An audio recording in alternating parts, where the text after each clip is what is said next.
My name's Anna Celenza. I'm a professor at Johns Hopkins University, where I teach courses in creative writing and also jazz history. The book is called Music and Human Flourishing, and it was part of a series that Oxford did, really trying to give a little bit more emphasis to the humanities. So there was one in theater and human flourishing and literature and human flourishing.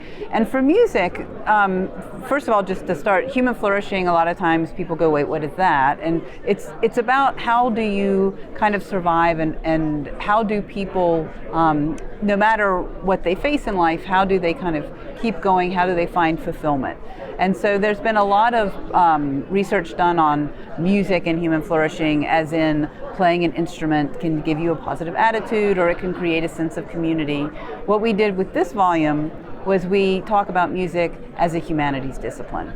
So it's not so much about making the music or listening to the music in a community. It's really about thinking, and music is thought, and how do we as music scholars find human flourishing in our own research.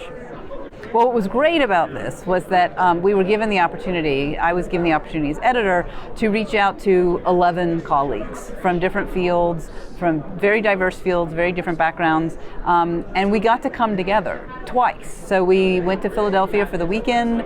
We all had ideas about our research and how we flourish in our research, or how we discover human flourishing in our research. So we met and we kind of presented our own research briefly. And then we talked for 2 days about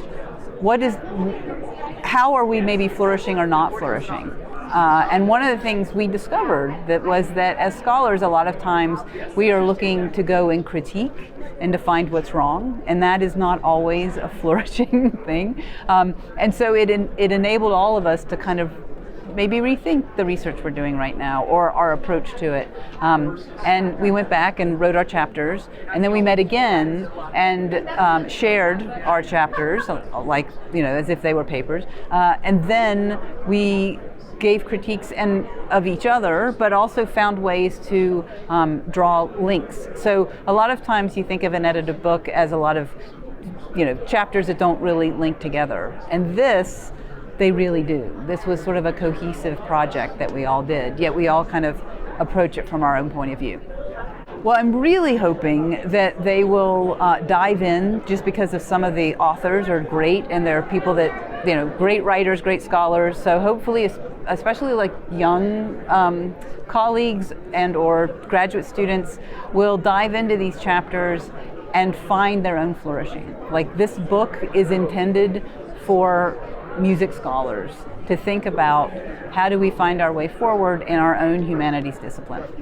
I think one of the big ways is to sort of see, if you were to look at all of the people included in this volume, it's a big tent and everyone's welcome, and we all have ideas and things that inspire us. And so what I would hope is that you can find human flourishing by following the path that really excites you, and being aware of the obstacles that could get in your way, and maybe it will help you find a way around those obstacles.